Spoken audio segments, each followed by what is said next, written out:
The first, I'm going to tell 3 stories, 2 with a Halloween influence, and the last one is a love story, which I think you'll like. Right?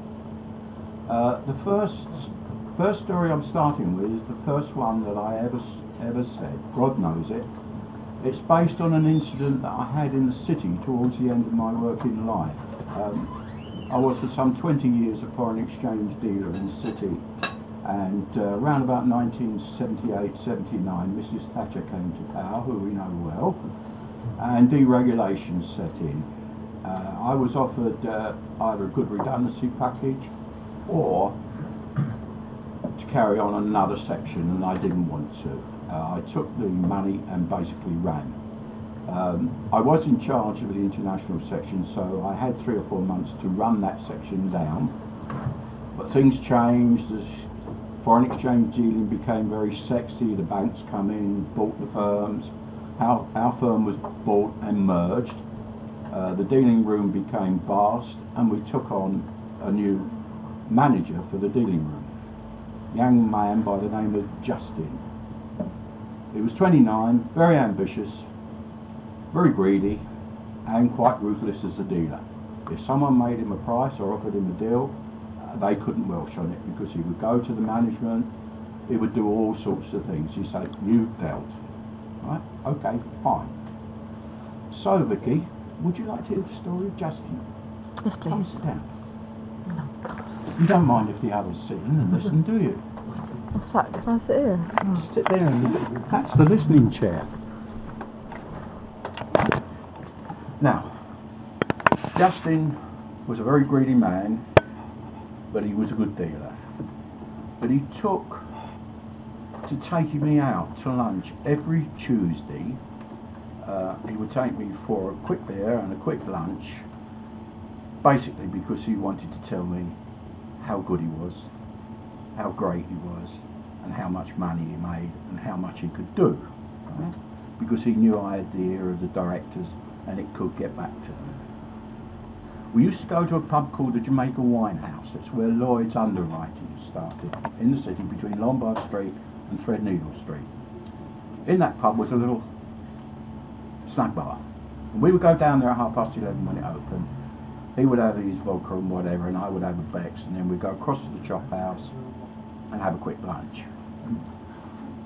This particular Tuesday, towards the end of my career, we were in the snug bar, and it was normally empty about 11:30. But this particular Tuesday, this gentleman walked in, very tall, dark, swarthy looking Mediterranean man, impeccably dressed, with a briefcase. He stood near us. I think he had a lager, half a lager or something. And Justin, being Justin, started conversation with him. He wouldn't talk to anybody, right? And he started talking to this gentleman, and he told him that, you know, he was manager of a foreign exchange deal and whatever. And the gentleman said, "Well, that's very interesting." He said, "I'm over here in England from New York, from a software house." Justin says, "Yeah, interesting." He said, "Yes, we've developed a financial software, or developing it, a predictive software. What we do is we take a selected share, a currency, and a commodity, and we publish the week's movements from our software, the future week's movement." Of course, Justin here has picked up about this. He said, "Yes, very interesting." So Joe said, "Let me introduce myself." And he gave me and Justin a card each.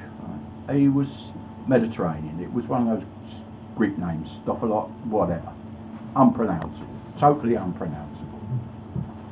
Anyway, him and Justin got talking, and Justin expressed an interest in the software, and the gentleman said, "Well, I can give you a trial for a week." He said, "I have today's publication on me." He said, you can have that for a week as a trial, and then at the end of the week, if it works, we'll do a deal on how much it costs. Is that a deal?" And Justin said, "Yeah." He didn't think. He said, "Yeah." So the gentleman said, "We'll shake hands on that." Shook hands on it. Okay, off we went. Now that week, I noticed Justin was on the phone quite a lot. I think he was dealing on his own account from this predictive sheet. I'm pretty sure he was. Anyway, the next Tuesday came and he said, "You're coming to lunch, Brian, so I particularly want you to come to lunch today." And I said, "Yeah, certainly, Justin." So on the way to lunch, Justin said, "That software," he said, "that is just absolutely amazing." And I picked up on this straight away. I said, "Justin, you've made yourself a lot of money, haven't you?" He said, "Yeah, I have." I said, "Well, what about the firm?" He said, "Well, I'll get the software and then the firm." He said, "We'll do a deal. We've done a deal. I'll get the software. I'll get the predictive software off the gentleman. We'll subscribe to it. He'll be meeting us down the Jamaica."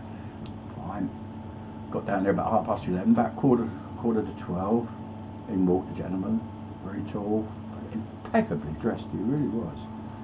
And drinks and generalities. And the gentleman said, "Well, Justin," he said,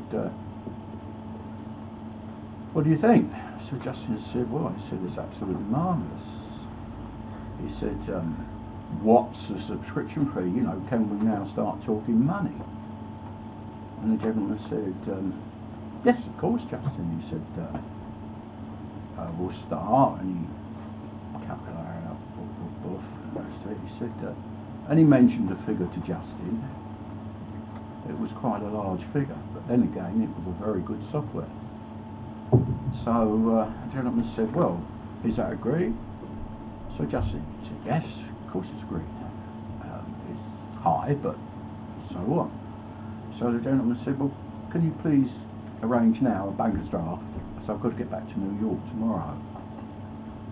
So Justin said, "Well, I've got to sell it to the firm first."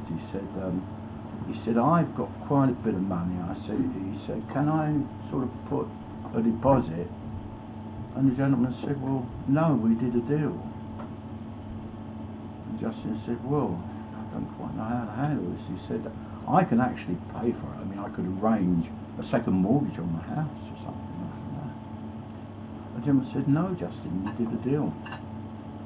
So Justin said, "Well, we can't have the software." The gentleman said, "No, we did a deal. You always say, how are you? If you dealt, you dealt." So Justin said, "Well, how?" So the gentleman went,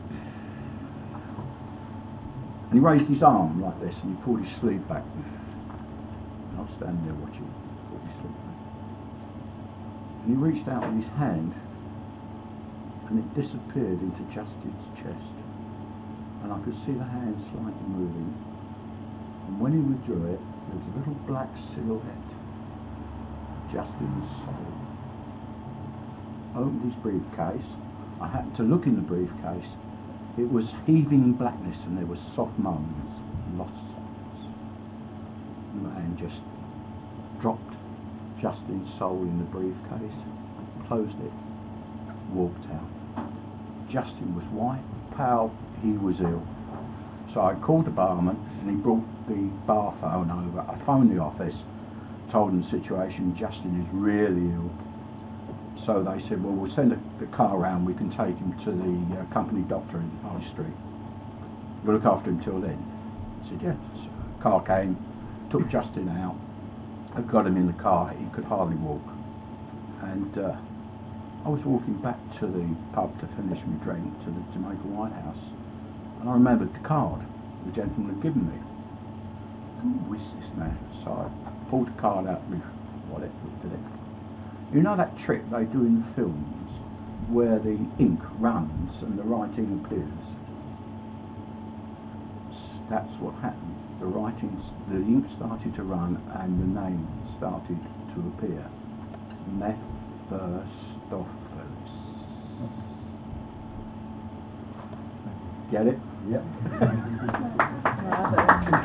Mephistopheles is the devil's